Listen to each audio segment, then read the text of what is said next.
There is a feeling I carried for most of my life and never once said out loud. Not to my wife, not to my closest friend, not to anybody.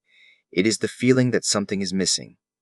And the strange part, the part that keeps a man quiet about it for 40 years, is that I could never name what. If something were clearly gone, I could have pointed at it and gone after it.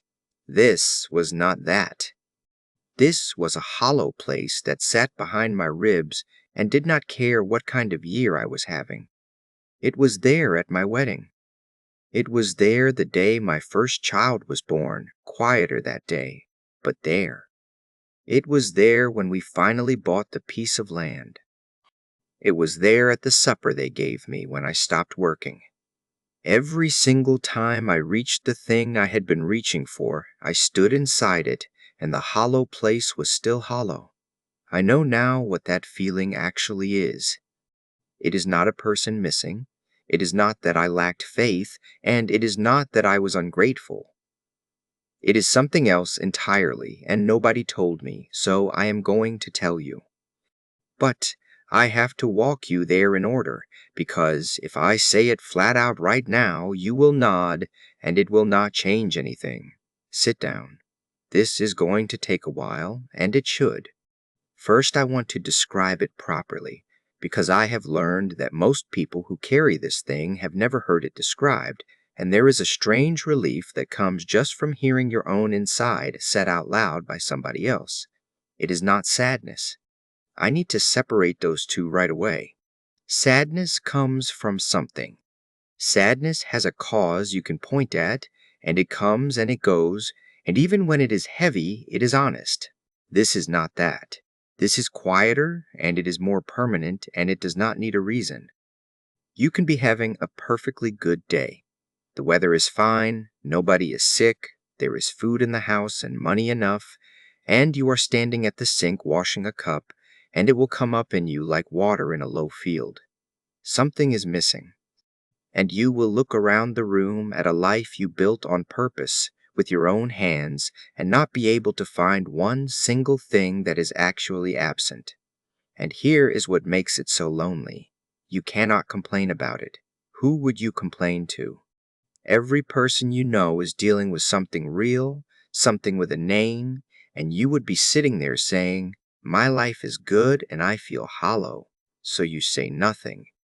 For 40 years in my case. And you begin to suspect that there is something wrong with you specifically, some part that other people got and you did not, because everyone else appears to be filled up by the same things that leave you empty. I want to say clearly, there is nothing wrong with you specifically. I have talked with enough people in the last stretch of my life to tell you that this is one of the most common things a human being carries, and almost nobody says it out loud, which is exactly why each of us thinks we are the only one. Now let me get to the part that will sound familiar, and this is where I lost a lot of years. When you feel a hollow, you fill it. That is the only sensible thing to do, so that is what we all do, and we fill it with whatever our life happens to be offering. For me, it was work first, and work is the respectable one. Nobody criticizes a man for working. I worked the way some men drink. And it did fill it. That is the thing nobody admits. It did work, for as long as I was in motion. The hollow went quiet while I was reaching for something. It only spoke up when I arrived. That is the pattern I want you to look at in your own life, because once you see it, you cannot unsee it. Reaching quiets it. Arriving does not. Which means the reward for getting what you wanted is that the feeling comes back, and the only known cure is to want something else. So you pick a new thing. A bigger place, a better truck, the next season, the next project, the grandchildren, a plan for after retirement. And around and around. And each time you tell yourself that this one will be the one that settles it. Let me give you mine so you can find yours. For about 9 years I wanted a particular stretch of land that ran along the far side of the creek. I thought about it constantly. I did the arithmetic on it in my head while I was supposed to be listening to people. I woke up thinking about it. And I want you to notice that those were not unhappy years, because I had something to reach for, and reaching is a kind of company. Then we bought it, and I walked out onto that ground on the first morning that it was mine, and I stood there and I waited for the thing I had been buying for 9 years.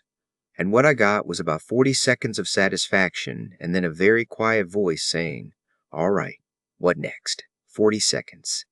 9 years for 40 seconds. And I did not tell a soul, because how ungrateful does a man sound saying that out loud? So I found a new thing to want by the end of that same week. That is not an exaggeration. By Friday, I was thinking about a barn. And then you get to be my age, and you run out of things to reach for. That is the part nobody warns you about. Everybody warns you about the body and about money. Nobody tells you that one day the chasing simply stops because the children are raised and the work is done and the house is paid for, and you are left standing in a quiet life with the one thing you have successfully avoided your whole adult existence, which is the hollow place, with nothing left to distract you from it. That is why this gets so loud after 60. It is not that it got bigger. It is that the noise you used to cover it with is gone, so people my age reach for the explanations. There are three that everybody tries, and I tried all three, and I want to save you some years by telling you where each one falls short. The first explanation is that somebody is missing. And listen, sometimes that is exactly right. And if you have lost your person, then grief is grief, and this talk is not about that. But I had my wife beside me for 41 years, and the hollow was there the whole time. And I have watched people fill a house with family and still lie awake with it. If people could fill it, a full house would cure it. It does not. That should tell us something. The second explanation is that you are missing something spiritual. Now, this one is closer, and I am not going to speak against anybody's faith, my own included. But I will tell you plainly that I have known deeply prayerful people who still carried this thing quietly for decades and were ashamed of it on top of everything else because they believed that having it meant their faith was thin. It does not mean that. Whatever the hollow is, it is not simply a shortage of belief, and I hate that some good people carry a second burden of guilt on top of the first one. The third explanation is the cruelest, and it is the one we do to ourselves. You decide you are simply ungrateful. You have a good life, and you cannot feel it, so you must be spoiled or broken somehow. And so you make yourself a list of everything you should be thankful for, and every item on the list is true, and you feel nothing, and now you have proof. I did that more than once. It never once helped, and it always made it worse, because a man scolding himself for not feeling something has never in the history of the world started feeling it. None of those three is it. That is what I want you to take from this stretch of the talk, before I tell you what it actually is. If you have been quietly blaming yourself under one of those three headings, you can set that down. You were solving the wrong problem, which is why nothing you tried worked. Now, before I tell you the real thing, I have to warn you about the dangerous part, because this is where a life can go badly wrong late. When a person finally cannot stand the hollow anymore and has run out of respectable ways to fill it, they will reach for something that quiets it faster. And there are plenty of those, and I do not need to list them because you know exactly what they are, and most of them are patient and they take years and they look reasonable at first. The reason they are so dangerous is not that they do not work. It is that they do work for an hour, and everything that quiets it for an hour makes it bigger by morning. I have watched good men in their 70s lose the last good years they had that way, and every one of them started out just wanting the quiet. I knew a man, and I will not say more than I have to about him, who was one of the finest people I have ever stood beside. He raised 4 children who all turned out well. He was the one you called when your truck was in a ditch at midnight, and he came, every time, for 40 years. And when his wife went and the last of his work dried up, he was left in a quiet house with the thing we are talking about, and no way in the world to say it out loud, because he was a man of his generation, and there were no words in him for it. So he found a quiet way to make the evenings shorter. It was gradual. Nobody said anything for a long time because it never looked like the pictures you see. And he lost about 6 years that way. 6 years he had, and then he died about a decade earlier than his body needed to. I do not tell you that to frighten you. I tell you it because I do not believe for 1 second that man was weak. He was one of the strongest people I knew. He simply had a hollow he could not name, and no one had ever told him what it was, and he did the only thing that quieted it. If somebody had sat him down on a porch and told him plainly what I am about to tell you, I think he would have had those 6 years. So if you are near that, hear me. What you have is not a character flaw, and the thing you are reaching for will make the hole deeper. Hold on for the rest of this talk. Here is where I finally got the truth, and it did not come from a wise man on a mountain. It came from my grandmother, 20 years after she died.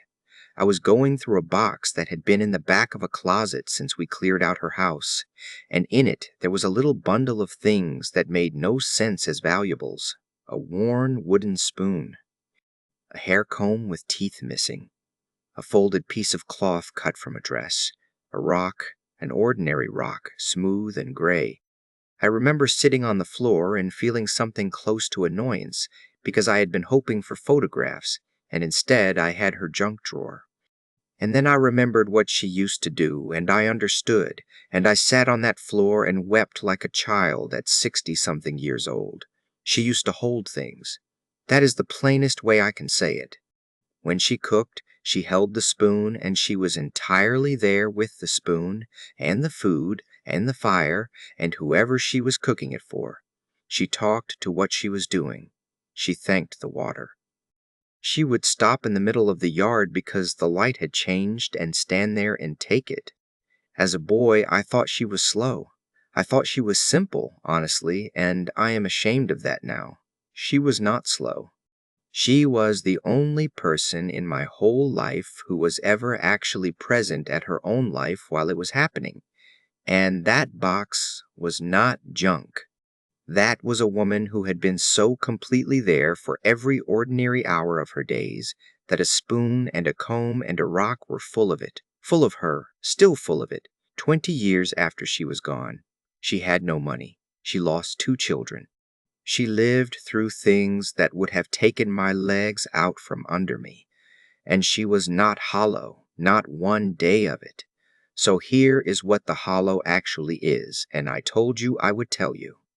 The hollow is not something missing from your life. It is you missing from your life. You have been somewhere else the whole time. Not on purpose. Nobody chooses it. But go back over the milestones I listed at the start and ask yourself honestly where your mind was standing. At my wedding, I was thinking about the money we did not have and whether the rain would hold. At my son's birth, I was already worrying about how to provide. On the land we finally bought, I was planning the fence. At my retirement supper, I was mostly braced, wondering what a man is supposed to do now. I was never once inside the moment I was in.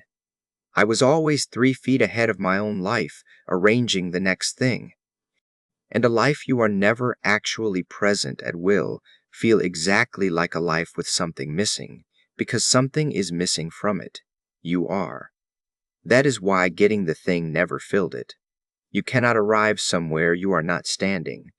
And that is why no amount of family or faith or gratitude lists ever closed it, because none of those address where your attention was living. Now do not do what I did and turn this into a new thing to feel bad about. That is the trap right at the end here.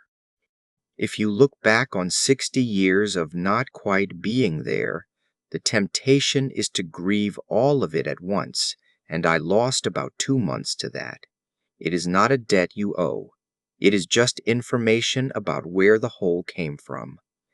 The old ones would say the past is a road behind you and there is nothing on it left to fix.